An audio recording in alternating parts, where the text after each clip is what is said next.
지난주부터 오늘 말씀까지는 이제 하나님 나라의 가치관을 두고 사는 삶에 대해서 나누고 있습니다.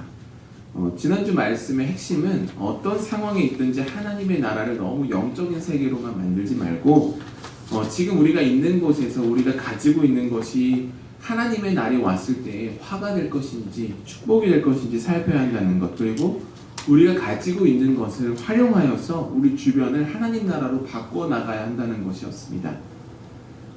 오늘 말씀은 이어서 시작이 되는데 그러나 라는 말씀으로 이어집니다. 누가복음 6장에 나오는 그 평지 설교, 6장 20절부터 나오는 평지 설교의 20절부터 26절까지는 그렇게 구체적인 말씀이 아니었어요. 지난주에 말씀드렸다시피 가난한 자, 부자 이렇게 나오지만 누가 가난하고 부자인지 구체적인 기준이 제시되지 않았기 때문에 사실은 조금 구체적이지 않다라고 말할 수 있습니다. 그러나 27절 말씀부터는 예수님께서 우리 피부에 와닿는 말씀을 하기 시작하세요. 원수를 사랑해라. 너희를 미워하는 자를 선대해라. 너희를 저주하는 자를 축복해라. 너희를 모욕하는 자를 위하여 기도해라. 여러분 혹시 마음에 미워하는 사람 있으신가요? 아, 목사님. 사랑할 수 없는 원수가 있으신가요? 같이 살고 있는 사람. 농담입니다. 미워하는 사람이 있거나 사랑할 수 없는 원수가 있다면요, 사실 그것들은 예수 그리스도의 명령 안에서 우리의 기도와 사랑의 이유가 됩니다. 이어서 말씀하십니다. 예수님께서는 뺨을 치는 자에게 젖뺨도 돌려내라. 겉옷을 빼앗는 자에게 속옷도 거절하지 말아라. 내가 구하는 자에게 주어라. 내 것을 가져가는 자에게 다시 달라고 하지 말아라. 남에게 대접을 받고자 하는 대로 너희도 남을 대접해라. 이렇게 말씀하세요. 너무 구체적이죠. 누군가가 나에게 공격적으로 행동할 때에 세상이 기대하는 것과는 정반대로 행동하라고 예수님께서는 말씀하고 있습니다. 폭력과 학대에 굴복하지 말고 증오에 대해서 증오로 대응하지도 말고 그들을 사랑으로 대해라 라고 예수님께서는 말씀해주고 계세요. 이렇게 예수님의 말씀을 들으면 참 아름다운 말씀이에요. 참 좋은 말씀이에요. 그렇죠? 우리에게 세상을 어떻게 아름답게 만들 수 있는지를 예수님께서 알려주시는 것 같아요. 하지만 문제는 언제 생기냐면 말씀을 듣는 것에서 멈추는 게 아니라 우리 삶에서 그것을 실천하려고 할 때 이 말씀이 참 어려운 말씀이 돼요. 그렇죠? 누군가가 여러분을 모욕할 때 그 사람을 위해서 기도한다는 것을 한번 생각을 해보면 이렇게 되는 거예요. 누군가가 여러분에게 모욕적인 말을 했어요. 욕을 했어요. 근데 그때 그걸 참아야 돼요. 첫 번째로는. 그렇죠? 그걸 참아야 되고 두 번째로는 따로 시간을 내어서 내 마음을 다해서 그 사람의 평안함을 위해서 기도해야 되는 거예요. 이게 쉬운 일일까요? 기도하려고 하면 그 사람 얼굴이 떠오르고 그 사람이 나에게 했던 말, 그때 내가 느꼈던 감정들이 다시 여기서부터 쭉 끌어올라요. 웃으시는 거는 이제 경험이 있으신 거죠. 사실 그래요. 그런데 우리가 나에게 못되게 구는 사람을 생각만 해도 화가 나는데 그 사람을 생각하면서 기도의 시간을 갖는다는 것, 이거 쉽지 않은 일입니다. 도리어 내 친한 친구에게 전화를 하든지 찾아가서 글쎄 그 사람한테 그렇게 얘기했어 하면서 뒷담화를 하는 게 사실은 더 즐거운 일이고 더 편안한 시간이지요. 누군가가 나를 때린다고 생각을 해보세요. 그럴 때 우리가 주먹으로 이렇게 반응하지 못해도 하다못해 욕이라도 한마디 쏘아붙이고 싶은 게 우리의 솔직한 마음입니다. 욕을 해도 사실은 집에 돌아오면요, 그 화가 잘 안 풀려요. 사실은 씩씩거리면서 이 화를 어떻게 풀지 막 이러면서 하루 이틀 정도는 그 감정이 막 계속 들끓는 게 우리라는 사람의 성정이지요. 저는 늘 그리스도인들을 생각하면, 저도 그리스도인들이지만 그리스도인들은 늘 이 두 나라에 속한 사람들이라고 생각을 해요. 두 나라가 어떤 나라냐? 이미 온 하나님 나라에 속해 있는 사람이지만 또한 이 땅에 속해서, 한 국가에 속해서 사는 사람들이지요. 다 하나님 나라의 사람들처럼 살면 이게 갈등할 게 없어요. 그러나 우리는 두 세계 속에서 살고 있기 때문에 내가 뜻하는 바, 내가 원하는 바와 다르게 사는 사람들과 뒤섞여서 살아가야 해요. 그래서 복음과 신앙이라는 것은 사실 낭만적이라기보다는 굉장히 투쟁적이에요. 내가 이렇게 살려고 하면 그걸 방해하는 사람이 너무나도 세상에 많이 있거든요. 그런데도 그 가치를 추구하면서 살아가는 것은요, 사실은 치열해야 되고요, 사실은 힘겨워야 합니다. 그래야 우리가 신앙생활을 제대로 하고 있다라고 말할 수 있는 거예요. 그렇다면 이 두 나라, 이 땅과 하나님 나라 사이에서 사는 우리는 끝없는 갈등과 대립을 하게 되는데 어떻게 복음을 실천하면서 살아갈 수 있을까?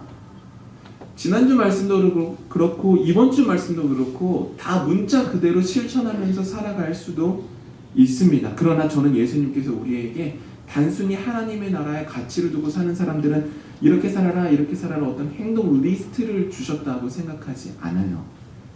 예수님께서 우리에게 주신 것은 방법이 아니라 관점과 원리예요. 왜냐하면 이 문자 그대로 하기 시작하면요, 이 문자에 나오지 않았기 때문에 난 하지 않아도 돼 라는 식의 이상한 논리가 만들어져요. 문자대로만 믿는 것이 아니라 예수님께서 이 말씀을 통해서 우리에게 어떤 삶을 살아가는 관점을 주셨을까, 원리를 주셨을까를 생각을 해야 합니다. 단순히 문자대로만 하면요, 우리가 누군가가 내 뺨을 때릴 때요, 무조건 이쪽 뺨만 대야 돼요. 계속. 그렇죠. 뺨을 2대 맞아야 돼요. 항상. 누가 달라고 하면 계속 주기만 해야 돼요. 그러다 보면 원망이 생기죠. 예수님께서는 뺨을 늘 2대 맞는 삶을 살라고 말씀하시는 게 아니에요. 늘 모욕과 폭력에 무기력하게 순응하면서 살라고 말씀하시는 게 아니에요. 왜냐하면 예수님께서는 인간이 가진 존엄성을 깨뜨리는 죄와 악의 문제에 대해서 저항하라고 말씀하셨고 싸우라고 말씀하셨거든요. 어떻게 싸우고 저항해야 할까? 우리에게 모욕과 조롱과 폭력을 행하는 사람들에게 지금 그들이 하는 행동이 얼마나 나쁜 행동인지를 다른 방법으로 알려주어야 합니다. 명예로운 방법으로 알려줘야 돼요. 첫 번째로는 예수님께서 지금 예수님의 말씀을 듣고 있는, 그리고 이 누가복음에서 누가가 기록하고 있는 이 회중들, 주변에 있는 사람들은 1세기 이스라엘 사람들이라는 걸 기억해야 돼요. 우리가 1세기 이스라엘 사람들의 상황은 어땠냐면 로마의 식민 지배를 받고 있는 상황이었어요. 1세기 문화에 따르면 뺨을 때리는 건 어떤 행동이냐면 주인이 노예나 하인을 징계하는 방식이었어요. 노예나 하인이 뭘 잘못했을 때 주인이 그 노예나 하인의 뺨을 때리듯이 혼을 냈는데, 주로 주인은 오른손 등으로 오른쪽 뺨을 때렸어요. 이렇게 때렸다는 거죠. 그런데 이렇게 때리면 오른쪽 뺨을 맞게 되죠. 상대방은 딱 맞는 순간 다시 반대쪽 뺨을 내는 거예요. 왼쪽 뺨을 때리는 거죠. 왼쪽 뺨을 때리려면 어떻게 해야 되냐면 손바닥으로 때려야 되는 거예요. 왼쪽 뺨을. 그런데 그 당시 문화에서 손바닥으로 뺨을 때리는 것은 어떤 관계에서 이루어지는 행위냐면 동등한 관계에서 이루어지는 행위예요. 주인은 절대로 노예들을 손바닥으로 때리지 않아요. 노예니까 손 등으로만 때려야 돼요. 근데 그 노예가 나를 손바닥으로 때려라 라고 말을 하는 거예요. 반대쪽 뺨을 대는 것을. 즉 나를 때리는 당신처럼 나 또한 존귀한 사람입니다 라고 말하라는 거예요. 행동으로. 그 사람의 폭력은 정당화될 수 없어요. 그러나 폭력이 폭력으로 맞서는 것이 아니라 폭력의 죄악성을 나의 행동을 통해서 밝히라는 거예요. 내가 그렇게 무시받을 사람 아닙니다. 내가 그렇게 당신에게 모욕받아야 할 사람이 아닙니다. 나를 당신과 동등한 사람으로 여기십시오 라고 왼쪽 뺨을 다시 들이대라는 거죠. 그래서 폭력을 행하는 사람으로 하여금 지금 하고 있는 그 폭력이 얼마나 잘못된 행동인지 깨달아 알 수 있게 만들라는 것이에요. 겉옷에 대한 것도 마찬가지예요. 겉옷은 그 당시 이스라엘 문화에서 율법으로부터 보호받는 옷이었어요. 아무리 가난한 사람도 겉옷은 빼앗아갈 수 없어요. 아무리 빚이 많은 사람이라도 겉옷은 빼앗아가면 안 돼요. 누구도 겉옷을 빼앗아갈 수 없어요. 그런데 겉옷을 누가 가져간다? 라는 것은요, 이 사람의 전부를 가져간다는 거예요. 왜냐하면 겉옷이 없으면 이스라엘의 추운 날씨 속에서 견딜 수가 없기 때문이에요. 낮에 그 뜨거운 태양을 겉옷으로 가려야 하고 밤에 그 추위를 겉옷으로 덮으면서 버텨야 하는데 그것을 가져간다는 건 결국 그 사람의 목숨을 빼앗는 것과 다르지 않습니다. 그렇기 때문에 속옷도 가져가라고 하는 것은요, 그 사람이 하고 있는 행동이 얼마나 악한 행동인지를 고발하는 행동이 되는 거예요. 그리고 이내 그 사람은 그 행동을 고칠 수 있는 기회를 갖게 되죠. 따라서 이 모든 말씀들은 예수님께서 우리에게 한 가지 관점을 주고 계시는 거예요. 그건 뭐냐면 첫 번째로는 우리가 얼마나 소중한 존재인지를 잊지 말라는 거예요. 모욕받아도 괜찮은 존재가 아니라는 거예요. 모든 걸 다 빼앗겨도 되는 존재가 아니라는 거예요. 그 반대로 우리가 다른 사람들과 대화를 하거나 행동을 할 때 그 사람도 나만큼 존귀한 사람인 것을 잊지 말라고 예수님께서는 알려주시는 거죠. 그렇다면 어떻게 우리는 늘 사랑으로 행동하고 나를 모욕하는 사람, 내가 사랑하기 힘든 사람까지 어떻게 존귀한 사람으로 여기고 악에 대해서 선으로 싸울 힘을 얻게 될까? 여기에서 하나님에 대한 믿음이 요구되는 거예요. 사실 마태복음 5장에 보면 예수님께서 무슨 말씀하시냐면 세상에는 악한 사람도 있고 선한 사람도 있다. 그러나 하나님께서는 그들 모두에게 햇빛을 주시고 그들 모두에게 비를 내려주신다. 이게 하나님의 자비로움이라고 알려주고 계세요. 즉 하나님은 모든 사람에게 관대하신 분이라는 거예요. 하나님은 우리에게 자격을 요구하지 않으시면서 좋은 것을 계속 베푸시는 분이라는 거죠. 예수님을 한번 생각해 보세요. 누가복음 6장 20절부터 시작되는 평지 설교의 배경은 많은 사람들이 예수님으로부터 치유를 받기 위해서, 예수님으로부터 흘러나오는 능력으로 치유를 받기 위해서 막 모여들었어요. 그 사람들이 돈을 냈나요? 예수님에게 치유받을 때 예수님이 당신은 다리가 부러졌으니까 얼마를 내십시오. 당신은 귀신에 들렸으니까 얼마를 내십시오. 단 한 번도 예수님은 그렇게 말씀하신 적이 없어요. 거저 주셨습니다. 예수님께서는 만나는 모든 사람들의 필요를 채워주기 위해서 예수님이 가진 모든 것을 거저 내어 주셨어요. 심지어 그분의 목숨까지도 우리를 위해서 내어 주셨습니다. 왜냐하면 그것이 하나님의 마음이고 그것이 하나님 나라의 모습이기 때문에 우리에게 알려주시는 것이죠. 예수님께서는 이제 제자들에게, 사람들에게 알려주시는 거예요. 하나님은 이런 분이다. 하나님의 나라는 이런 나라다. 그렇기 때문에 너희도 이렇게 살아야 한다. 결국엔 지난주 그리고 이번 주 우리가 나눈 말씀은 결국 우리가 어떤 하나님을 믿는가에 달려 있어요. 하나님이 징벌하는 하나님, 우리에게 무엇인가를 요구하는 하나님을 우리가 믿고 있다면 우리도 남들에게 그렇게 행동하게 되어 있어요. 그러나 나를 존귀히 여기시고 나를 사랑하시고 내 실수를 용서해 주시고 나에게 늘 새로운 기회를 주시는 분이 내가 믿는 하나님이라고 믿는다면 우리도 이웃에게 그렇게 행동할 수 있는 것이죠.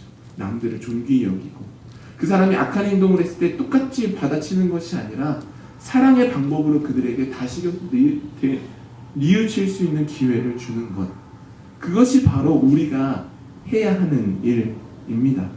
따라서 우리가 이런 행동들을 하기 위해서, 하나님 나라의 가치를 추구하면서 살아가기 위해서, 남들과 다르게 행동하기 위해서 우리에게 요구되는 질문은 나는 어떤 하나님을 믿고 있는가예요. 내가 정말 하나님의 은혜를 받았는가? 여러분의 삶을 되돌아보면서 수많은 실수와 잘못과 어리석은 행동에도 불구하고 그것이 내가 정말 잘못이라고 내가 생각하고 있는가 정말로? 하나님께서는 그럼에도 불구하고 나를 사랑하시는데 그 사랑을 내가 정말로 믿고 있는가? 내가 정말로 믿는다면 내가 먼저 용서받은 사람인데, 내가 먼저 사랑받은 사람인데 어떻게 다른 사람들을 정죄하고 판단하고 욕하고 비하할 수 있겠습니까?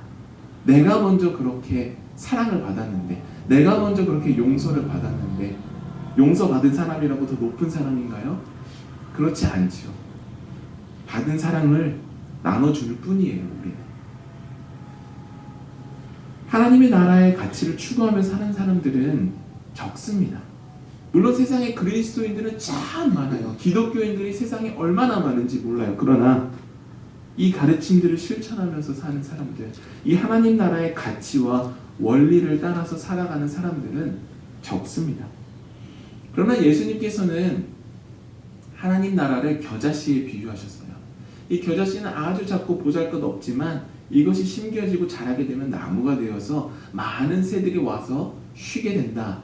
하나님 나라는 이와 같다라고 말씀하셨어요. 마찬가지입니다. 우리가 이 말씀을 듣고 처음부터 원수를 사랑하고 처음부터 겉옷을 내어주는 자에게 속옷도 거절하지, 처음부터 이렇게 하는 것이 아니라 아주 작은 실천부터 하는 거예요. 처음부터 원수를 사랑하려고 하면 그것을 성공하는 사람은 세상에 별로 없을 거예요. 그러나 원수를 먼저 용서하려고 하지 말고, 원수를 위해서 먼저 기도하려고 하지 말고, 먼저 나 자신을 위해서 기도하고 나 자신을 용서해보고 나 자신을 사랑해보세요. 그리고 여러분의 가족들, 여러분의 친구들, 여러분의 친척들, 여러분의 친구들, 그렇게 범위를 조금씩 넓히다 보면 겨자씨가 자라서 점점 커져나가듯이 여러분의 용서와 사랑의 범위가 물결처럼 점점 커져서 이내 우리의 삶을 바꿔내고 우리의 세상을 바꾸기 시작할 것입니다.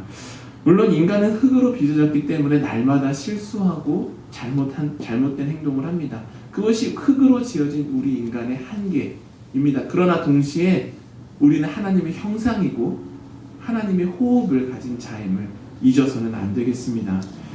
하나님의 형상과 호흡을 가졌기에 우리는 날마다 더 나은 이상을 바랄 수 있습니다. 흙으로 멈출 것이 아니라 하나님의 형상임을 기억하면서 더 큰 세계를 바라보아야 우리의 마음과 우리의 영혼이 커집니다. 이웃을 사랑하고 이웃을 향해서 선한 행동을 하기 위해서는 여러분, 먼저 우리가 믿는 하나님을 사랑하십시오. 그리고 여러분 자신을 사랑하십시오. 하나님의 사랑으로 여러분을 사랑하십시오. 그리고 그분의 은혜를 확신하십시오. 그러면 내가 받은 그 사랑, 내가 받은 그 용서, 내가 받은 그 은혜가 너무 커서 우리 가족들에게, 내가 사랑하는 사람들에게, 내 주변 친구들에게도 사랑과 용서를 베풀 수 있을 것입니다. 그럴 때 하나님의 꿈과 하나님의 나라는 우리의 현실이 되게 되고 우리의 말과 행동을 통해서 하나님의 나라가 이 땅 가운데 이루어지게 될 줄 믿습니다. 여러분, 하나님을 사랑하고 여러분 스스로를 사랑하고 이웃을 사랑하고 서로를 사랑하십시오. 나를 힘들게 하는 사람까지도 사랑하십시오. 그러면 온 세상이 하나님 나라로 바뀌게 될 것입니다. 함께 기도하겠습니다.